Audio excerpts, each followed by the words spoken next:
Thanks all of you who are joining us on this evening for a very special and new presentation, spinoff of sorts of Sports Talk 757, taking in the next step, a student athlete's journey and a series of challenges as they try to get to the next level. In this case, baseball, but we'll say he or she will have many other sports as the year goes on. But today, I'm Claudell Clark, your host and moderator, executive director of the Hampton Roads Sports Commission. And we're just excited about this special Saturday evening program. Before we kick it off, obviously we have to acknowledge those who have made this possible. The Hampton Roads Chamber, Optima Health, Atlantic Bay Mortgage, CHKD Sports Medicine, Pepsi and Town Bank. Also our municipal partners, City of Norfolk, City of Virginia Beach, and City of Chesapeake, coming together to make sure the Sports Commission runs strong. Again, we're here and have this esteemed group of panelists together. Some of them you may know, some of them you may not know, but they're here to answer questions and address challenges that are facing a number of our families in this region and the local area about, how do we effectively get our young student athletes to college, and what are those college professionals looking for? What are the pro guys looking for? And, the high school guys here, what are they doing, especially to, get our young student athletes ready? Tonight, we got a great panel. Chris Anninos, he'll talk more. These guys will talk more, but just to introduce Chris Anninos, physical therapist, CHKD. Chris Finwood, a longtime college baseball guy, head baseball coach at Old Dominion University. Chip Lawrence, longtime scout, Blue Jays, San Diego, many other clubs, national cross-checker with the Padres. Joey Seal, great friend, former coworker, great high school coach, Nansemond-Suffolk Academy. Rick Cox, good as they come on the speed work. Brian Murphy, head baseball coach, William & Mary. Wayne Gomes, talking about the mental game tonight, former Major League Baseball player, Philadelphia Phillies, a number of other clubs, and a head baseball coach at Phoebus currently. So there you have it. Great lineup there. Ross Cardwell, assistant baseball coach at Cox High School. Great program there, doing a lot of great things. Former NSU baseball player, a player of mine, and a great friend there as well. Obviously, we've assembled and got these guys to give us an hour or so of their time, so we're very grateful for that. Before we kick off, anybody in attendance who is looking at this, please give us your questions in the chat box, and we'll answer those as we go, and then we'll have some time at the end. But we have a number of things to cover, a lot of great information to all of you, so we'll get started. A counterpart, an adversary, but a great baseball mind, and Brian Murphy at the College of the University of William & Mary there. We really want to start off with academics. And that's one of the most important things, in my opinion. I think all of you will agree, the most important thing is academics. And, without sound academics throughout high school and moving into college, one just can't move on to obtain that scholarship or do what he or she needs to do in life beyond baseball, life beyond college. So we want to kind of start there. Brian, are you good? Absolutely, Claudell. Good to be with you. Good. And again, as we tee each one of these guys up, William & Mary, the school, the baseball program has always been known for great academics. So that's a testament to Brian and his staff. But let's start this thing off.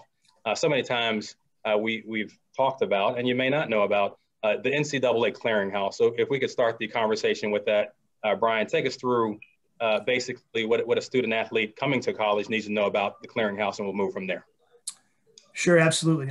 Like you mentioned, I think, academics is the foundation, and as good a ball player as you might be, you're going to need to make the grade. You're going to need to have the requirements to be able to get into school and to play when you get there. And what the clearinghouse is, there's a couple different levels for each division, 1, 2, and 3. They have different requirements, different core courses that you need to take, 4 years of math, 3 years of English, all that kind of stuff. That can all be found on the NCAA's website. And it's at the Division I level, it kind of works as a sliding scale where it's a combination of where your GPA stands in those core courses versus, kind of alongside any, standardized test scores that you may have. At the 2 and 3 levels, it's a little bit more geared towards the GPA at the Division 2 and 3 levels. But, I think the number one biggest thing is to plan ahead. I think that it's not something that you can just kind of catch up on late in your high school career.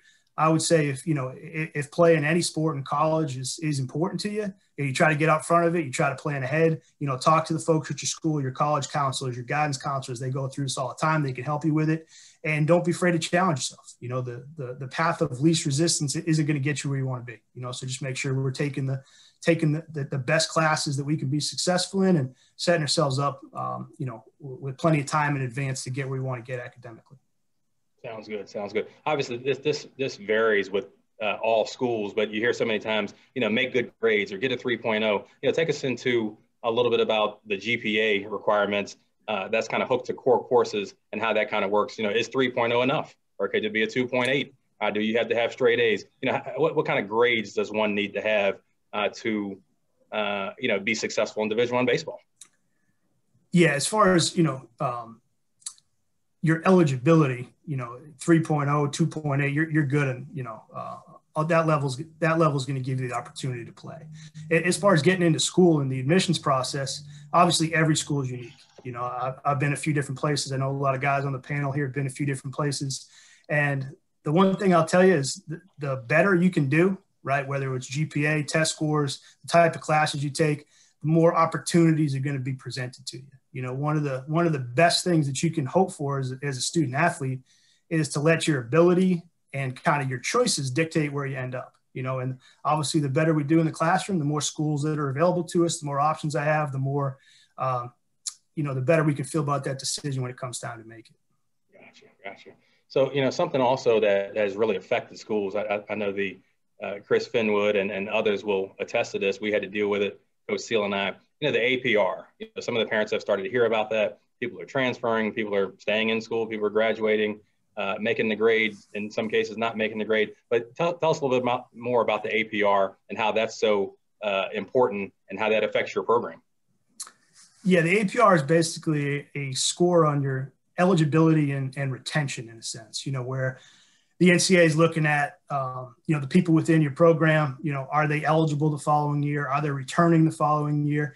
It's, there are penalties if you fall below a certain score, loss of practice time, loss of, in some cases, postseason opportunities, stuff like that. So it's not a perfect measurement. There's guys that have great grades and transfer for different personal opportunities or playing opportunities. There's guys that, leave to pursue professional baseball, but are in great academic standing. So it's not a perfect system, and baseball's had its challenges with it, but it has been more in focus the past, I would say, 10 years or so. And, baseball's done a lot better job on that front. And I think it's a, goal of every institution to, certainly keep their guys eligible and keep them progressing towards their degrees. Certainly. At William & Mary, we think, great academic school, but, Old Dominion, Norfolk State, all of them, certainly have these high academic standards. What are some of the things that you and your coaching staff and your athletic administration, what are some of the measures that you guys have put in place to ensure this academic excellence on an annual basis? Yeah, there's a lot of support, and I think that, most universities at every level have really good support staffs. Some might be bigger than others. Some bigger athletic departments have more people in that area. But I think, it comes down to everything for helping these guys transition from high school to college with, study skills and life skills and, creating good habits. It's helping you pick your classes, helping you kind of, work your way through that course catalog to see what you need to be taking. It's setting you up with tutors, and extra help if you need it, and it's just constant monitoring. It's part of how we're successful as a program and how we get measured as coaches is, do our guys succeed? Are they doing what they need to do in the classroom? So it's our job to stay on top of it along with our support staffs and make sure that they have the everything required to do so. Awesome. Great information, Coach. If you could kind of leave our attendees and our participants with something, what are some of the recommendations? What's some advice you give to high school players who are not only looking for that baseball scholarship, but looking to be successful academically in a William & Mary, in a Old Dominion, in a Norfolk State, any of the state schools or out-of-state schools? What's some of the advice you would give to someone who's coming to you? Priorities. I think that's the biggest thing. If it's important to you, you'll be able to succeed in it. And I think, the type of discipline that it takes to be a good player in one of our programs, you don't just turn that on when you get to the locker room. You know, that's something that you have in the classroom. That's something you do an extra, you know, you're getting extra help in your academics. So there's very few guys that succeed on the field in college baseball that are a total mess away from the diamond. You know, so those same skills are going to get you, you know, they're going to get you there on the diamond, are going to be transferable to the classroom, and they're going to be with you, you know, for your whole life. Good. Like I said, that's Brian Murphy, our head coach here from William and Mary. And, you know, he would love to, you know, field additional questions. So, you know, we'll have some Q&A coming in, Coach. And, you know, we'll have some more academic discussion as we go. Coach Finwood, you know, great to have you with us tonight. And as Coach Finwood unmutes there, he'll be ready here in a second. But, you know, so many times we're asked as baseball men in our baseball lessons or in our talks or, you know, at our respective schools, you know, what's going to make a college coach look at me? You know, what impresses these guys and what are they looking for? And what are they writing down? What velocity they're looking for? So, you know, we're very grateful and very fortunate to have Coach Finwood at Old Dominion to take us through a few things that he's looking for in his staff. We feel like these things are universal over a lot of college programs. So, Coach, first of all, what are some of the main tools and intangibles that you and your staff are looking for in high school players? Well, before I get into that, Claudell, I want to tell you congratulations. I mean, look at this panel that you put together. My gosh, this is a bunch of guys that not only are they knowledgeable and have had great careers like Wayne Gomes, some great coaches, Murph, you, Joey Seal, Ross is a fantastic high school coach. You got Chip from the professional ranks. You got Gomesy, who was an All-American college player and a big leaguer for a number of years. And then Chris Anninos and Rick Cox on the development and rehab side. You know, we hear all the time from kids in the community that work with these two guys. What a fantastic job they do. You know, in particular with Chris, with us, I mean, I think we work with him every day. And thank you guys for all y'all do for baseball and the kids in the area. And getting to your question, you know, the tools those vary, but they're the same. I think each individual program kind of based on style of play, what kind of ballpark do you play in? Do you value speed more than power? Is it a big park? Is it a small park? Does the wind blow in? There's a lot of variables that go into it. So the physical parts of it sometimes can be the easiest thing to see. Can a kid run? Does he have a good arm? Does he have some power? Are the hands soft? You know, does the ball stick in the glove? Does the ball carry when he throws it? Those things you can see, you know, with some experience fairly quickly, I think. And, you know, you go back and watch and see them play as many times as you can, maybe to evaluate some of the intangible things, you know, things that we're looking for, toughness, competitiveness, you know, their desire, like, you know, how much do they want to win? I tell kids this all the time today. I think this generation of players is really good at training. They're very good at training. They're not as good at competing, and there's a difference. You know, we talk about it in our program, you know, the difference between swinging and hitting. Training your swing in the cages and those kind of things is not the same thing as hitting. You know, hitting's about playing offense and looking for pitches and knowing, you know, what to do when you get them. It's the same thing as training throwing as opposed to training pitching. Those are two different things. And so, you know, we try to look for kids. You know, you're always going to get these emails and videos and, Coach, I'm throwing 93 with a pull down from a running start and things like that. And, you know, some of that stuff, it's good that they're training and they're working. I think that's a plus. But some of that is just not there's no crossover towards getting somebody out. And I tell our pitching coach, Mike Marin, all the time, you know, it's called pitching for a reason. I mean, your job is to get guys that can get people out and teach them how to get guys out. The radar gun doesn't tell you how many outs you get. So there is a difference. And so when we're out there watching kids play, you know, there's something to be said about this is a production-based business, man. Like, if I come watch you play, you need to do something good, because I don't know how many opportunities I'm going to have to see you. And in particular with what's going on right now, you were recruiting much more off video than we ever have been. And that's, you can still see a lot of the physical tools on the video. You can, and now these tournaments, it's like watching it on TV. You can get some good stuff done there. What you can't do is stand next to the dugout and see how the guy is with his teammates. And does he help pick up the bats? What kind of servant attitude does he have? Is he patting guys on the butt when they come off the field? Those are the things that translate into what we talk about. At the end of the day, we've got a question I ask all of our assistants when we're in there kind of kicking the tires on players. Do we want to coach them? Do you want to be around that guy every day for as many number of hours a day as we have to be together?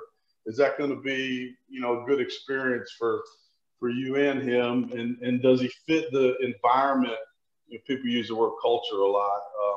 I like to use the word environment maybe a little bit more, because it's the day-to-dayness of what you're doing.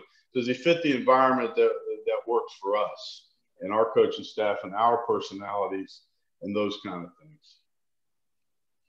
Great information and a good answer there. Please take us through the 11.7. Obviously, it's still that number, but at what point you could offer anything, and then it was 25% minimum, and you have walk-on players and maybe a walk-on tryout. Please take us through what that 11.7 means, how you break it up, what's the minimum, do you have walk-ons, and kind of how do you deal with that 11.7 scholarship budget? Yeah, and even now with some of the COVID rules, with kids getting extra eligibility, they've added, some extra spots on your roster. They've allowed you to go under the 25% here for a year or two to kind of try to make all of this work out.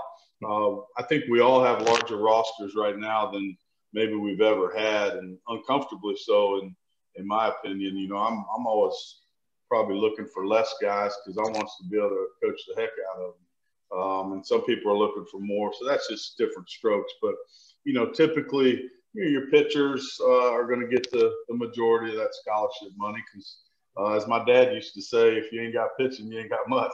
So, you need to be good on the mound, and rightfully so, those guys get the larger scholarships. Your shortstop, he may be a guy that does that as well, but we don't hold ourselves to a structure of you can only give this position this or anything like that. I look at it more maybe as the sum of, the whole being a sum of its parts. We've got to field a good team for 11.7 and 27 kids on scholarship, and 35 is your roster limit for eligible guys. And so, you're gonna need to you're gonna have some kids that maybe weren't on big scholarships that end up playing for you, and you're gonna have some kids that are big scholarship guys that maybe don't do as well as you expected. So, and then everything else in between. It's a very inexact science, and some really good players lose their minds when they get away from home and they can't handle all the other things Murph talked about: being accountable, going to class, going to study hall, making sure your weight's on time, in the training room on time. Time management is a huge deal, making that transition from high school to college. And you have so much more on your plate than you've ever had. And you don't have mom and dad waking you up every morning, cooking you breakfast and laying your clothes out and all that stuff. You got to grow up in a hurry. And some kids take a little bit longer to get that down, and some kids handle it pretty quickly, and some never get it. And, unfortunately that happens. So we have to help them. That's what we do. How can we help them? We try to help them as long as they're helpable. And it's nothing better than watching kids grow and develop into young men and sending them out into the world. That's probably the thing that we all get the most, joy out of in our business. Well, Coach Finwood, obviously we can talk recruiting, as my dad would say. We can talk recruiting nonstop. Joey and Ross know about that. But, last thing here for you, if a person's trying to get on a college radar, specifically Old Dominion's radar, in this day and time with COVID, Am I sending videotapes? Is there a camp somewhere? Does they just dead or quiet period end to where we can work out for you? Can you get back out in the community? Where are you in terms of recruiting? And if me or my son wanted to go to Old Dominion, how could he be seen at this time? Well, right now with the dead period in the NCAA because of COVID being extended through April, middle of April, we can't see them in person, unfortunately. But typically, yeah, you would send us an email or probably an email, sometimes a phone call, but an email is usually the first step, and maybe a short video showing some skills. That's always helpful. Some coaches' information. Sometimes it'll be a high school coach or a travel, summer coach that'll send it out. Sometimes it'll be links to websites like PBR, Prep Baseball Report, that has some good stuff on it. In addition to that, in a normal year, I'm a big fan of kids coming to the individual schools' camps. We would, at one point, I looked up and I think 3/4 of our team, high school players, had been in our camp at some point. And so that's valuable. You get to stand out there and get to know them a little bit and watch them work and kind of feel them out. And they get to know you, same thing. So I really like that part of it. You're going to, start talking to good players in the 9th or 10th grade, whether you're allowed to contact them or they have to contact you, or you got to go through the high school travel coach. And there's lots of ways that happens that makes it all, above board. And then those kids you're going to watch them develop and grow up. And I noticed one of the parts on the list here was about offers, unofficial offers, official offers, verbal commitments. Unfortunately, in baseball, that's changing, for the worse, kind of moving towards the mean of maybe basketball and football where kids are flipping, and so are schools. And that's unfortunate. It used to be in baseball, and you guys will remember, when a kid made a verbal commitment, that was good as gold. And that's changing a little bit now. And on both ends, as schools get overextended by committing too many young players, some of them don't get any better. And then those guys are, cutting them late, and then they're kind of out and about. My advice to people on that would be, don't be in such a rush. I know everybody wants to commit. They want to commit. They want to get it done, all those things. But make sure it's the right fit. Don't commit to a school because they got X amount of chairback seats in the stands, or they've got a lounge with a pool table in it. Those are things and stuff, and you should never make decisions in this world on things and stuff. You should make them on people. Make sure that coaching staff's going to care about your son. Make sure they're going to do their best to develop him. Make sure they've got a history of that. And when and the hardest part right now is kids are committing and you haven't sat in your office with them and look mom and dad in the eye and seen how they act with their parents, because how they act with their parents is oftentimes can tell you how they're going to act with you. And we've had Murph, I'm sure, is the same boat. You guys know, I've had a number of kids in the office before, and when they left, I just said, look, guys, we're not going to move forward with this anymore. They were disrespectful to their parents in front of me, and I couldn't even believe it, one, but two, how's that going to work? It's just not going to work. And that goes back to, fit. And so those are things that are important. And then the last part on here, I noticed on the bullet points, Claudell, you talked about the transfer rules and transfer portal. And when it's not a fit, that's why, Murph, what was the number, man? We had like 3,000 kids in the transfer portal last year. That is an epidemic. And so many baseball players commit so early, and they go and they either get run out of there or they're not playing, so they won't transfer. And, it's I thought the Heisman Trophy show, I don't know if people have watched that Monday. I think it was Monday night, earlier in the week. And wasn't it cool that Trask and Mac Jones, two of the Final Four Heisman guys, were seniors that didn't even start for like 3 years? And they hung in there, and they battled and they fought it out. And, you know, now they're two of the finalists for the Heisman and going to have great NFL careers. And there's some value in sticking it out as long as it's productive for you and not just, you know, running to the next place because you're not getting the at-bats you want and things like that. I think if you're in a good program and people care about you and, you know, I remember listening to I'm going over my time. I'm sorry. You should have known that about me. Quanzo Martin, the head basketball coach at, I think it's Missouri, had he was talking about when he was a freshman playing in college, and his mom came to watch him play, and he played 25 seconds. And she gave him a hug after the game and hugged the coaches and said, are you going to church on Sundays? And left. And his point was sometimes as a parent, the hardest thing to do is let them go through it, but you need to, as long as they're not being mistreated. If they're being mistreated, that's a different story. But if it's just tough on them, you can't just always bail them out because they never learn that way. And if you let them go through it and fight it out, a lot of times it works out for the best. And then you stay out of the transfer portal and you don't have to go to all these different homecomings. You got one home when you're an alumni, and you can go back and have fun like Wayne Gomes does for football games at Old Dominion. And so I like that. You know, they just keep shooting themselves in the foot. Now in baseball, we're going to get the one-time transfer exception back.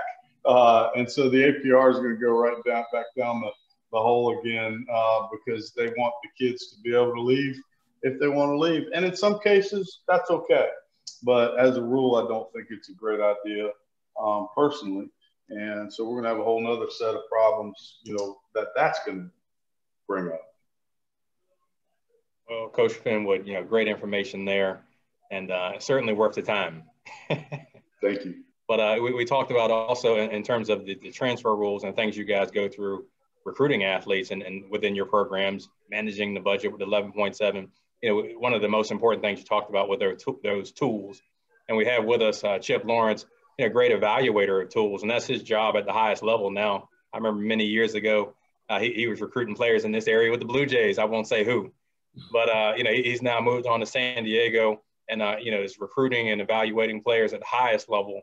And, you know, we talk about tools. You know, Chip, just tell us a little bit about those tools that you're looking for as a pro guy or a college guy. And we have another number of panelists who will talk about how to develop those tools. But, you know, take us through what are tools? You know, is that just throwing or running? Is that just a 20 to an 80 scale? What do tools really mean? And how are those tools graded? Well, first off, Claudell, I want to thank you for inviting me here tonight. Just like Coach Finwood said, you know, one of the things we get a joy out of is watching young men develop and watching them move out into their careers. And like you touched on, I had an opportunity to scout you at Norfolk State and follow your progress, and it's been enjoyable. So thanks for inviting me. When we talk about the tools, obviously we talk about the 5 tools: hitting for average, hitting for power, speed, fielding, and throwing. Most teams use the 20-80 scale, with 50 being average. And when you hear people talk about plus power or plus run, that usually means he's a 60 or 70, and sometimes an 80, which is the top of the scale guy in that for that tool. So that is how we talk about tools. And you know, obviously certain tools play better in certain positions. And you know, when we project on the tools, and we'll talk a little bit about that as well. Obviously, when we see a high school kid, he's not going to show us his, you know, future power. That's what we call the future grade. We have a present grade and a future grade. So obviously, the future grade is going to be a little bit higher than the present grade. Certainly. You know, as you're looking at players in JV and varsity, obviously it's the difference between college and where you are now. You know, what are some of the things that you stress upon them? Is it a arm strength thing, or is it a speed thing? Is it a playing with those tools at a position? You know, what are you looking for as you see a player develop from a 9th, a 10th, 11th grade, 12th grade and beyond? We had with us on the show the other day Micah Dyer, who certainly developed over his career and turned into a great major leaguer, but had to develop and had those tools assessed by scouts and college professionals. You know, what are you looking for as a person projects and moves from 9th to 12th grade and beyond? Well, you're looking for, the size of the player is actually, a big factor for us. You like guys that are strong and physical. And also, you got to take into account when the kid's younger, he's going to mature. He's naturally going to get stronger. So the speed's going to improve. The power's going to improve. There are some things that you can see watching the JV game, the hit tool, how the swing works, the effort on the field, the effort off the field in the dugout, the makeup. The intangibles for us are so big.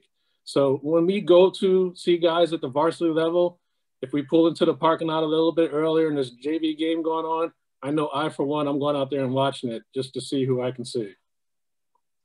As we always tell our young players, you never know who's watching. Over the course of those years, all the way back to the late 90s and through the 2000s all the way up to now, how have you learned to better evaluate players? Or is there a certain formula that the Padres or the major leagues use to help you guys be better evaluators and better projectors? I think just seeing a lot of players and building up that database and being able to go back and follow, some of the guys from your area like David Wright, BJ Upton. What separated those guys? What was the it factor that they had inside that we couldn't really just see by watching the game? David Wright, that was my first home visit, going to his house. And he was, he would show up to the game before the game, hit on the field for you. Just him and another teammate come up, introduce himself, look in the eye, shake everybody's hand. I mean, the makeup with him was no question. So when you get guys like that and you factor in the ability and the desire is in there, it makes your pick for that player a lot more comfortable.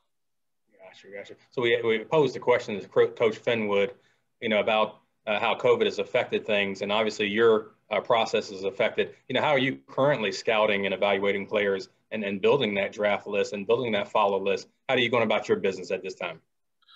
Well, right now you're seeing more and more teams doing Zoom calls and getting to know these kids on a personal level, which has kind of been good for us because usually in the fall we're not able to get in touch with these college players because, of course, they're playing fall ball, and normally we have to schedule the meetings to show up on campus. Now you're just scheduling the meeting to do a Zoom call with the player. So we're able to reach out and get to know these players a little bit better, which has been a benefit for us. Good. And, kind of lastly, what are some of the things that you'd like to see changed in youth baseball, even college baseball, to prepare, our young athletes for the professional level and beyond? I think just at the youth level, I think the cost of amateur baseball is getting a little bit out of control with the travel teams and the showcases. I know down here in Florida, I helped start a Pro Youth Foundation, which is a nonprofit charity with a former minor league teammate of mine. And what Pro Youth stands for is providing resources and opportunities. And we had an 18U team this year, a 16U, a 10U, and an 8U. And that's allowed us to, give kids a chance to experience that high level of competitive travel baseball without having to pay the arm and the leg. It's getting costly now. So if there's any way we can change that, we need to. Just the showcase circuit itself is probably be the second one. We see more and more kids playing baseball, but like Coach Finwood mentioned earlier, they're not really playing. They're showing up and playing in the fundamentals, the situational hitting to perform at the next level and at the professional level. We're just not seeing that. We're seeing more kids play baseball, but the quality of the player is not really getting better. And, we have some, Q&A as we go. So we certainly encourage the questions. And a question for you, Chip, we'll go ahead and take it now. Last year's draft certainly changed from years past. How do you see this year's draft as it relates to number of rounds or, some things that may change due to our current situation? Yeah, I think the depth in this year's draft is going to be pretty good just due to the simple fact there was a lot of guys that weren't drafted last year due to the shortened draft that are back in school now. So there's going to be some depth to the draft this year. When you get down to those 6th and 7th round, you're still going to be able to get quality guys. But it was unfortunate last year. But like you said, there will be a draft. And, the number of rounds is still going to be a question. It looks like it's going to be more rounds this year, but things may change, as we all know. So certainly. Well, like I said, we talked about tools to look for. We talked about developing some of those tools. And again, we still have a ways to go here and some great resources at our disposal. So, we want to go to Chris Anninos next from CHKD. We talked about arm strength and velocity and throwing harder and throwing further and playing with those tools. But what Chris specializes in, he'll tell us more, about how to develop that arm strength and how to care for that arm and other parts of the body. So Chris, welcome tonight. Really to kind of start, what does good arm care mean? And, how do you guys promote that there at CHKD, and what's kind of your philosophy on that? Yeah, well, first off, thanks for having me. It's an honor to be amongst this panel. It's great just looking at the great names. It's awesome. I've worked with most of you guys, and I appreciate you having me. Arm care it's a very broad term, I think. In order to understand arm care, you have to understand the demands of throwing. It's a very high speed activity required, with very high speeds of deceleration. We know that throwing decreases range of motion over time. It decreases strength. So arm care in general, I like to relate it to like a car analogy. You don't take your car in when it starts to smoke. You change the oil routinely. You align the tires, you balance your tires. You go through all that before the issues happen. So, looking at arm care as a whole, I think it's really just maintaining your arm range of motion, strength, throughout the time of the season. And also it incorporates what you do in the off season. We'll get into that later, but being able to get your arm back to what I consider like a baseline, because each time you throw, your arm breaks down to an extent, and arm care is getting your broken down arm back to baseline for the next outing, whether it be the next day as a position player or whether it be, your next outing in a rotation 4 or 5 days later. So, but yeah, it's all encompassing, and I like to relate it to, analogy, the car analogy. You have to take care of it before, things start to bark at you, before you start having pain, before you start having issues that are going to limit your performance. Because, talking with this group of panel, you can't succeed at these levels injured, seeing me all the time, So again, maintaining the baseline is key for arm care. Well, we talked a lot about workloads over the course of a year, number of games played, duration of seasons, and these things have changed. Bodies of athletes have changed. But, what is your take on the rest period pitchers and position players should have in between seasons? Are we seeing enough rest period now? Are players throwing too much? What are you kind of seeing in terms of use or overuse as it relates to the throwing motion itself? Yeah. So overall, if we look at the literature right now, like I try to use as much science as I can, because, if I go off my anecdotal background and I work with this kid, he did this, and, whatnot, it's very small compared to what the research has been out there. I mean, there's been decades of research trying to figure out why Tommy John surgery is rampant at the MLB level. But we know that, kids that are throwing greater than 8 months out of the year, and when I say throwing, competitively throwing greater than 8 months out of the year, they're 5 times more likely to sustain a serious injury.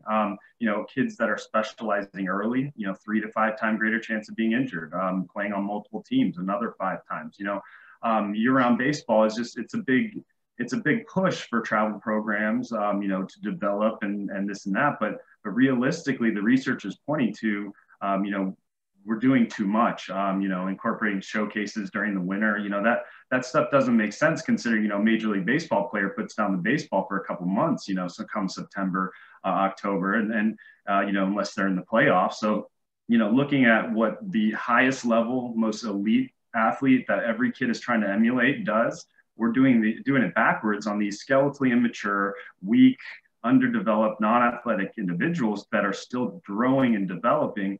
And yet we're putting these demands on them exceeding, what our professional highest level athletes are doing that do it as a job, So with that said, are you seeing more injuries and, being there at CHKD with a number of other professionals who, have to work with these injuries and put together these rehab plans? Are you seeing a higher number of injuries from this? Oh yeah, absolutely. So, I mean, I'm busy year round.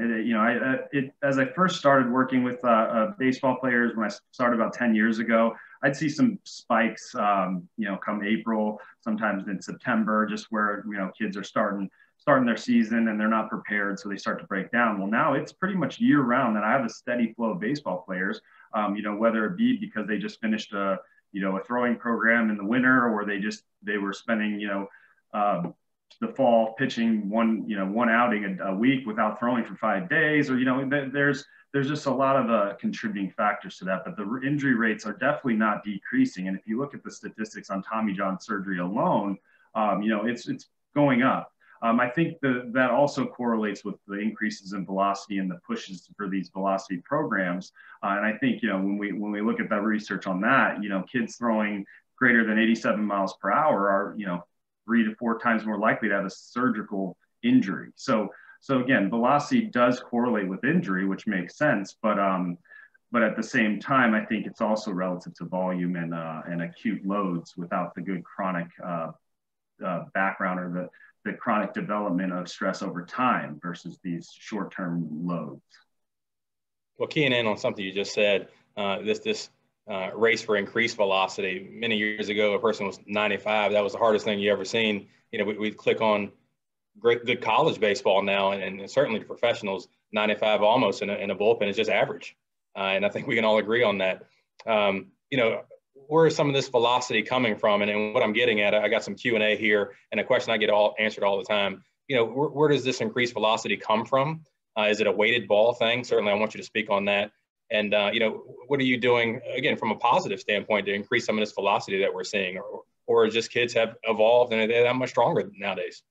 Yeah, I mean, absolutely. Baseball, the purpose of, pitching or playing baseball is, to be able to throw harder, longer, or throw more effectively longer, realistically. I mean, if you look at it. So yeah, velocity is increasing, and I think that's a good thing in an extent of the sport. But at what extent are we increasing velocity? So when you bring up weighted balls, they absolutely work. They're, I utilize them to an extent. I just think programming weighted balls for the right individual is what needs to be done. One thing we look at is there are some recent studies out there talking about increased injury rates. I think anecdotally, I do see some link to weighted balls and increased injuries. And if you look at studies done 10, 15, 20 years from now, or previous to now, all the research points to a 1 to 4% increase in velocity with weighted balls. And you look at that and you're like, oh, great, they work, they increase velocity. Well, what they don't tell you in those studies is that there's about 20% of the participants that don't gain velocity or even decrease velocity. So the research can, you can cherry pick it and you can look at it and you can say this, I can promote this. And it's definitely been around for a while, but I think finding the right individual that needs that, because we know that 80% of your velocity stems from your lower half. Timing, trunk separation, the three highest predictors for velocity in a college baseball player are front knee extension, trunk separation, and stride length. So those are all pretty much predictors of lower body mechanics and timing, yet we want to increase arm speed by throwing, overloaded balls to underweighted balls. And maybe that's effective and a good tool for some of our higher level athletes that have excellent timing, excellent lower body strength, excellent power. But that's not a majority of the kids that probably all of us are working with outside of Chip, all of us are working with still developing athletes. So I think that going to weighted balls as a first thing is probably why we're seeing an increase in injury. And again, why that happens is we see some rapid gains in shoulder motion in 6 weeks. Over the time of a season, we should see the gain in what we call the layback or external rotation, but not in 6 weeks. So there are some negatives to that. But again, like I said, I utilize weighted balls in rehab. I utilize weighted balls for some of my college athletes getting back into play. But it's selective, and I think some of those programs have that selective aspect in them, but the coaches utilizing them aren't always being as selective as needed. So, well, very good with that. Chris, we appreciate that info, and we'll have obviously more Q&A coming in on that. That just kind of leads us to our next point and our next subject panel expert. Rick Cox is with us of Speed by Rick Cox here in Portsmouth, but a regional guy and has always trained great NFL players, MLB guys, and much more than that. But Rick, we talk about, player development. We talk about these tools. We talk about arm strength, arm care, increasing velocity, but, at what point should this process start? And, at what point do you believe, strength and conditioning could start to positively benefit players, but not burn them out too early? Rick, I think you're on mute down there. There you go. Is that better? Yes, sir. All right. Thank you very much for having me on. I'm honored. What a great panel you have here. Chris, I don't need to speak on velocity now. You did a wonderful job with that. Very, very nice. First of all, I just want to make some remarks that I'm not here to pat myself on the back. I'm not here to offend coaches, parents, athletes. When I say something, it's just from my own personal experience and my professional experience over 45 years. I was blessed to be able to work with very, very high level athletes. D'Angelo Hall, that story alone would just blow your mind, where he went in 11 months, how fast he was able to get. Chris Crocker, 12 years in the NFL.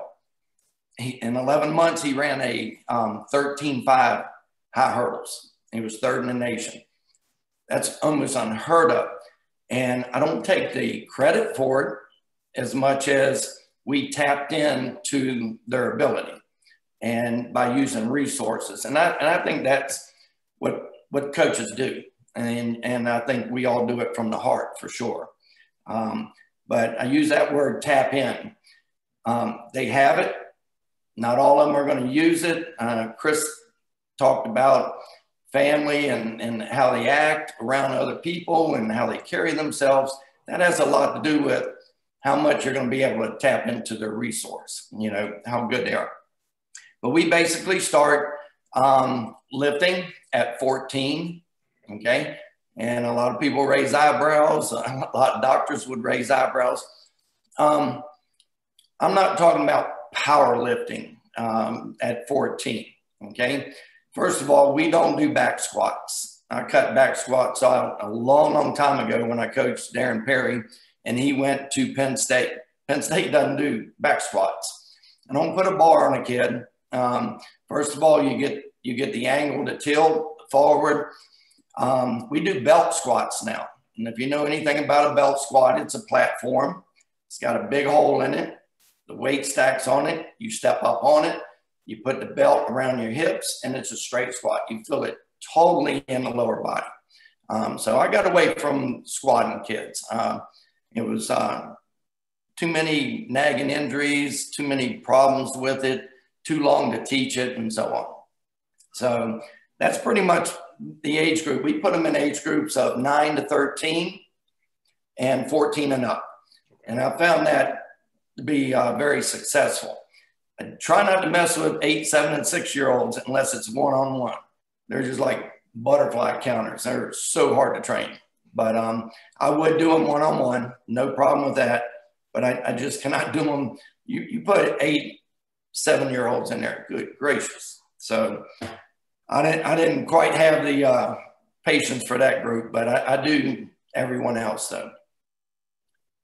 Well, good. We have always, kind of grown up and should we bench press? Should we lat press? Should we shoulder press?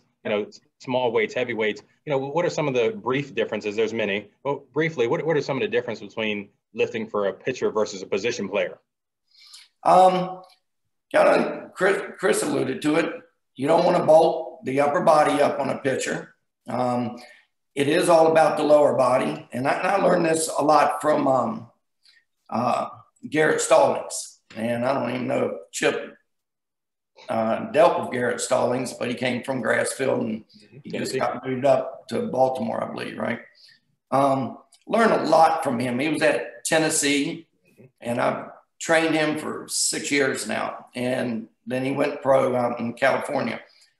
The drills he does, the stretching, you could watch his workout. And I'm going to tell you right now, no one will outwork him. He's not a blue chip. He's not the greatest athlete in the world, but he will outwork you. And he's an incredible young man. But if you watch his workout, it is about 80% lower body and a ton of stretching. He showed me so many stretches I didn't even know they existed. And they're wonderful for the shoulder area. And it could be pitchers. It could be anyone on the baseball, softball team, and use those drills. And I try to teach the kids to use them daily. Just floor stretches, angles, bands. So that's what we use a lot of. Crossover symmetry is my favorite program. And I don't know if you know it, but the bands are crossed, not your arms. And they have 4 programs on there. We use them daily. And I'm real big on that. Strengthening, endurance, flexibility. And that's the biggest difference with a pitcher and regular baseball player is more flexibility, less bulking of the shoulders. Well, Coach, we talked about throwing, obviously hitting not as much, but you know, some of these things that we do year round as we kind of get our work in, as we practice and compete. But, you know, strength and conditioning is right there equally as important. You know, should one take a break from strength and conditioning over the course of the year, or should we just put down the baseball or our specific sport and keep that ongoing all year round? All right, this is my opinion. I don't want to offend anyone. This is how I approach it with parents.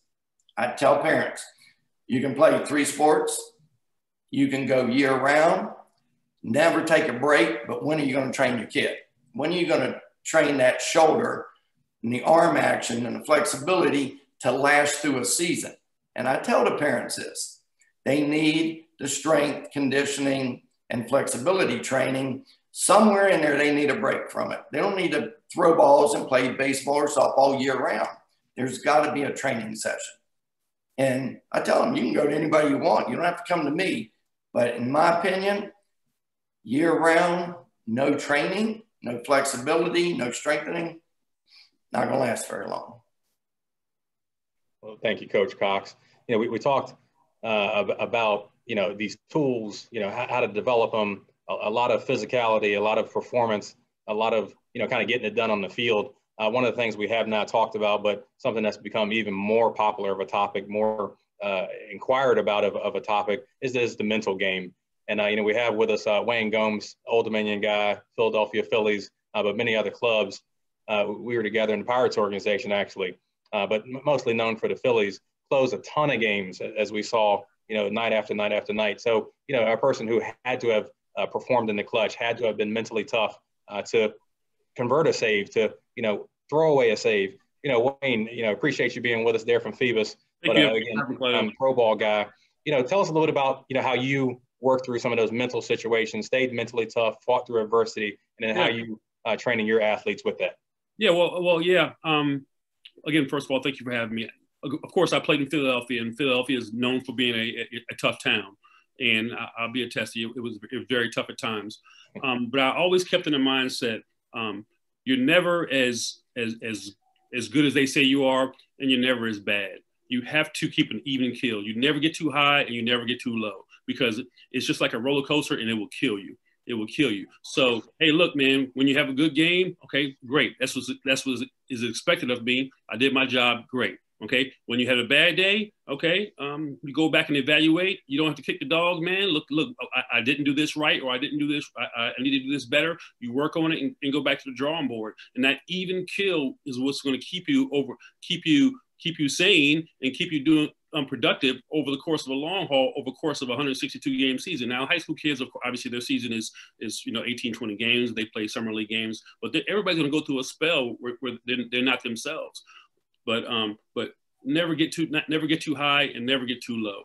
And far as my team, how do I train them for tough situations? I like to make practice as tough as possible. I really do. The kids, they all look forward to playing the games. Okay, but you're not going to be worth a darn if you don't practice. So in practice, I'm a jerk. I mean, I push the kids hard. We're moving fast. We have small groups. It's not when after we finish hitting and we got to pick the balls up, we're not playing Kobe Bryant hitting 3-point shots, because you pick the baseballs up, you put them in the bucket so we can get back and hit again. Now when a game comes around, hey man, that's your free time. I want you to just react to the game and don't think too much and have a good time. But doing practice, I want to put you in the toughest situations as possible, so nothing sneaks up on you. Gotcha. So, we talk a lot about mindfulness and performing in the moment and kind of clearing the mechanism. Is visualization something you did as a player, and is that something you guys kind of practice there, at Phoebus and with your travel teams? Yes. One thing I like to do to a lot of young pitchers is, when we're practicing throwing bullpens, when they're in the rubber, I have them close their eyes and see the pitch that they want to throw. If it's a fastball down the way, we always start with a fastball down the way. I think that's your money pick. We close your eyes. I want you to see yourself throwing a fastball down the way. Now, this whole drill takes about 4 to 5 seconds. You're not going to close your eyes for a minute and then, okay, obviously. So you close your eyes for 4 or 5 seconds, see yourself doing it, open your eyes, okay, lock in your target, and locate the baseball. But I want you to feel yourself, visualize yourself doing it correctly so you know what that looks like and feels like, and then executing the pitch. Well, good. Taking in some kind of Q&A, with those things said, your level of baseball experience, your time in this game, when a player shows negative traits towards an adverse situation, or kind of goes off in practice, or, is showing some bad intangibles, what are some of the things you and your staff, how do you guys kind of react to that, to kind of get that person back in line and kind of get them back within your culture and kind of, help them again to be mentally tough to be up to your level? Great question. Go back to the happy times. When I say the happy times, go back to the times you had success, because if you didn't have success, you wouldn't have never been out there in the first place. Okay. I mean, there's a reason why you were out there. If you're upset about having success, having failures, you're upset because you're used to being successful.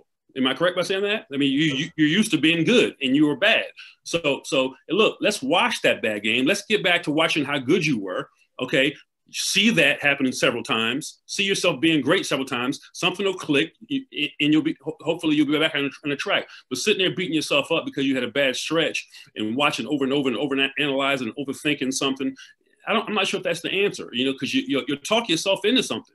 You'll talk yourself into saying I stink or I'm not good or something. And if you talk yourself into something, you end up believing it, and that's what you'll become. So you had a bad game or two. Hey, let's scratch that, because 6 days ago I was a stud. Now you stink. Now it doesn't work like that. You're still a stud. You just went through a bad stretch. You got to regroup and get back to where you want to be.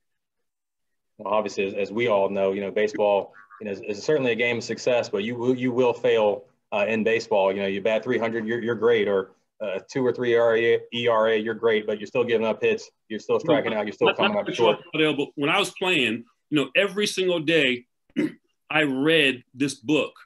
The book was called The Mental Game of Baseball by Harvey Dorfman. I'm sure everybody on this panel has probably heard of it. I didn't read the whole book every single day. I mean, I read captions and experts, and there was one part in there that I read every single day, and everything, the articles, the part said, failure is a statistical probability. Failure is a statistical probability. You're going to fail. On a mound or at the plate, you're going to fail. So, and the reason why we work so hard is because we've had that failure.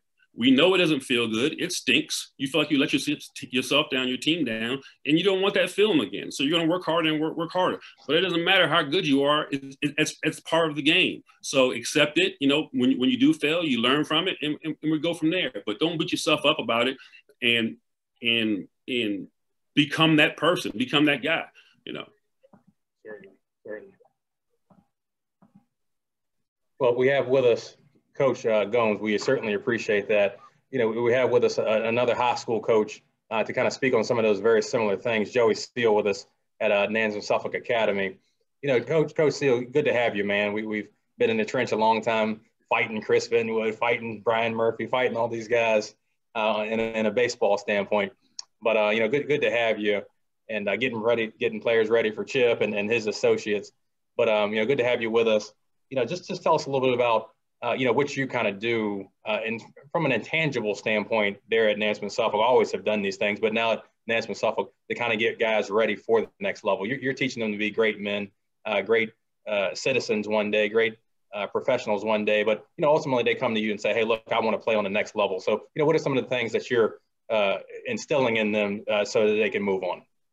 Yeah, definitely. At first, Claudell, thank you so much for having me.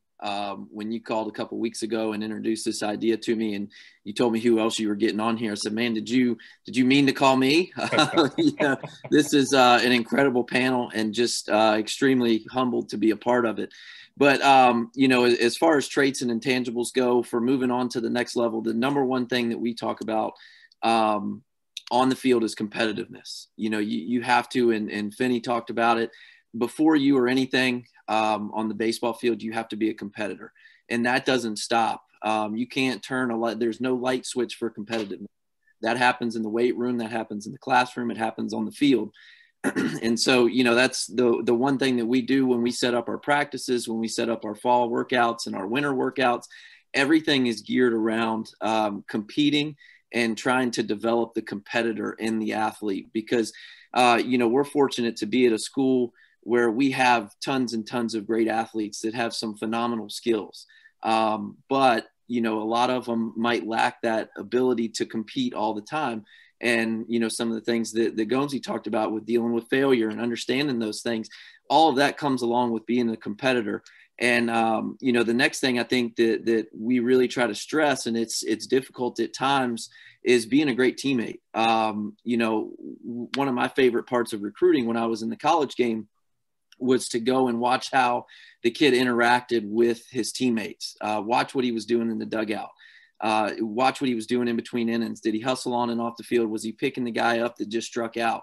Was he the guy that was already at his position while the rest of his team, you know, was in the dugout trying to get it up or something? You know, we try to stress that those things are just as important as being able to throw 85, being able to pick up your teammates, being able to be there for guys when they need it. And last, but certainly most important in our program, I've said it from the first day that I got to NSA, you've got to be able to love each other. And I tell them every single year at our first meeting in the classroom, if we don't do anything else this season, we're going to learn how to love each other.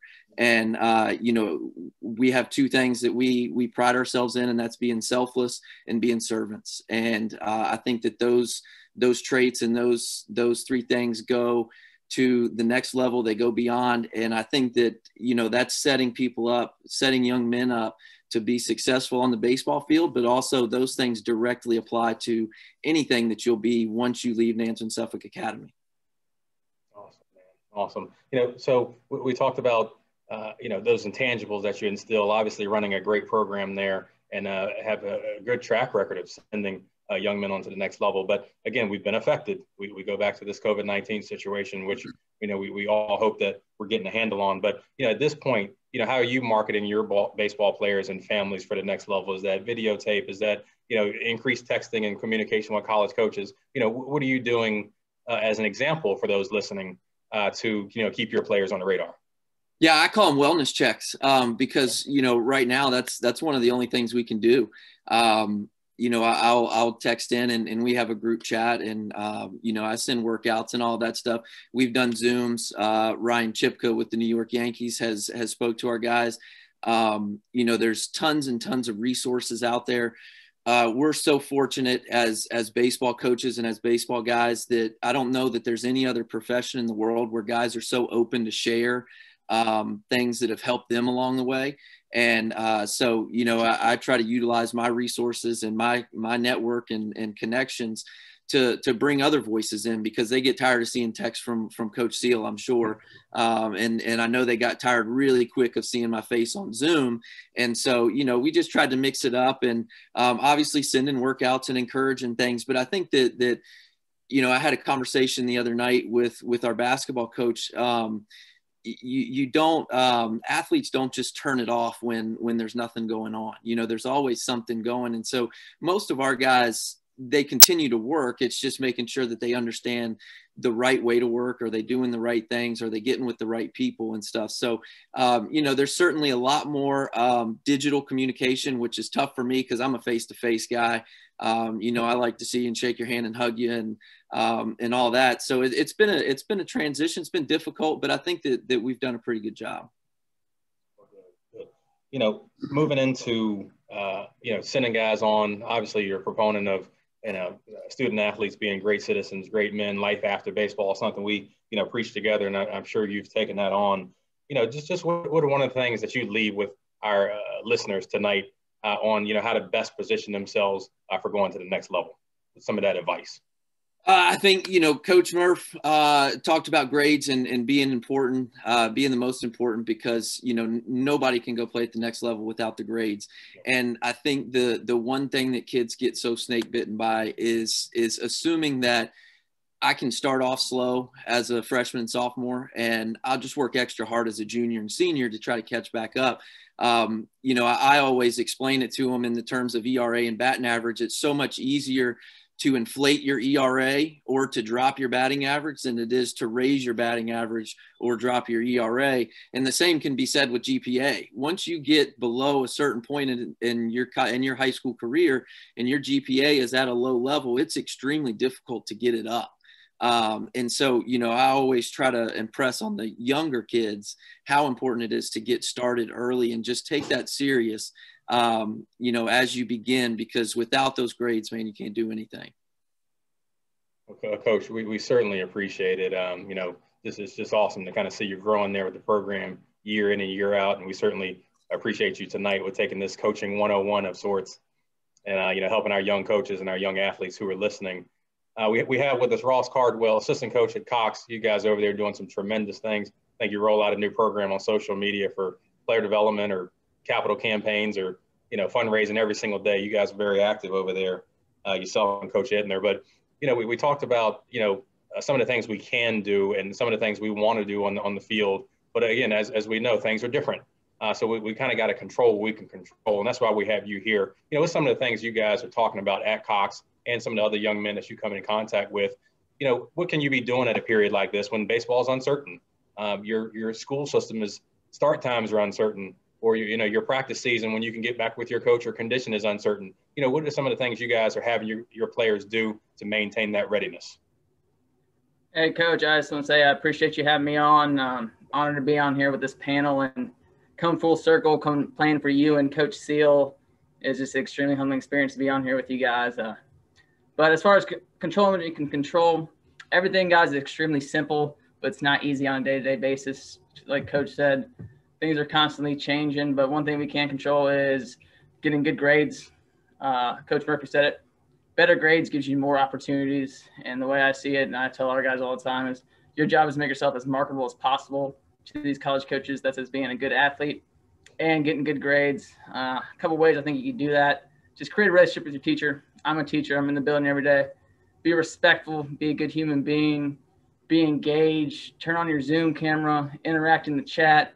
Turn in your work, and that's about 90% right there. And, you know, teachers are in this business for a reason. They want to help you be successful. A couple other areas, I think sleep, nutrition, and water, all in our control. You know, sleep is how we recharge. Are you getting your 8 hours of sleep? Are you shutting off the phone at night, shutting off the Netflix so you get to bed at a decent hour? I mean, I know in Virginia Beach at Cox High School, we start school at 7:20 in the morning. So we got to be up and going. Are you getting your 4 to 6 meals in a day? You know, and of those meals, are those quality? Or are they coming from a fast food line, or are they coming from a box? You know, if you're trying to lose weight, I think a pretty simple way to do that is just cut your liquid calories.